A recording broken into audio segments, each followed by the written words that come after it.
So hello guys, welcome back to my channel. তো চলে এসেছি নতুন ব্লগ নিয়ে। তো তোমরা দেখতেই পাচ্ছ আমি সকাল সকাল উঠে পড়েছি, আর আমি আর আমার মেসোমশাই মানে আমার দিদি সৌরকে নিয়ে গাছপালা কাটতে এসেছি। পূজা হবে বাড়িতে আজকেরে, নতুন ঘরে পূজা হবে আজকেরে। ঠাকুরমশাই ডেট ঠিক করেছিল। তো আমি আর মেসোমশাই হাঁটতে হাঁটতে গিয়েছিলাম ডালপালা কাটবো। তো এই যে মেসো বট গাছ কাটছে, বট দেবতা লাগবে, তো আমি ধরতে বললো, আমি ধরলাম।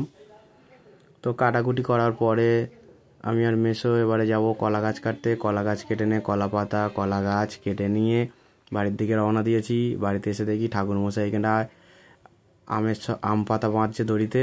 তো দড়ি বাঁধা হয়ে যাওয়ার পরে ঠাকুরমশাই গরু এনে গরুর পূজা শুরু করে দিয়েছে। বললো বাড়িতে নাকি গরু পূজা করতে হয়, তো জানতাম না, যাক জানা হয়ে গেল।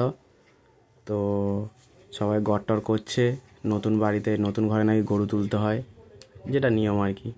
তো তারপরে বামুন ঠাকুরে আমার মা কি বলা কওয়া করছে, ঘট ফট নিয়ে বুঝতেই পারছিলাম না, রীতি রেওয়াজ বুঝতেই পারছো বন্ধুরা। তো তারপরে আমার মাকে বললো চলে এসো পিছন পিছন, এসে এই ঘরে ঢুকলো। ওই যে আমার ভাই দেখছে, ঢুকে এই ঘরে ঘুরতে হলো। আর এই ঘরে কাজ চলছে এখনও। তো এই যে এই ঘরে পূজা হচ্ছে আপাতত, এই ঘরে কাজ হবে, এখনো কাজ বাকি আছে, দেখতেই পাচ্ছ। মা ঘুরপাক খেয়ে কী বলতে রেখে দিল। তারপরে দেখতেই পাচ্ছ তোমরা, এই যে পুজোর জোগাড়জাটি হয়েছে, কত সুন্দর লাগছে দেখো, ঠাকুরমশাই সাজিয়েছে। তো তারপরে পূজা শুরু হয়ে গেছে, দেখতেই পাচ্ছ।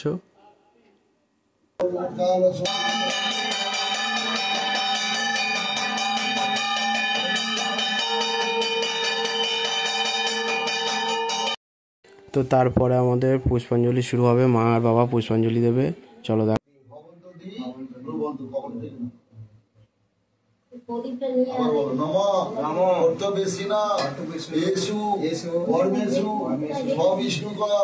গণেশাদি নানা দেবতা পূজা পূর্বক সত্যনারায়ণ পূজা ব্রহ্মাস্থাপন পূজা হরি পূজা ওম যজ্ঞাদি পূজা সর্ব দেবীভ্য সর্ব দেবেভ্য পূজা কার্যং কর্মণে যে কেচি।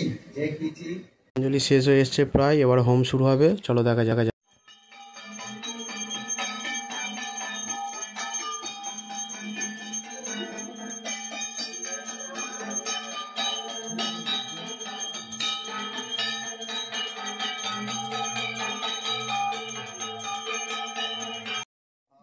ওম ভূষাহ ওম ভুবস্বাহা ওম ভূর্ভুবস্বঃ স্বাহা।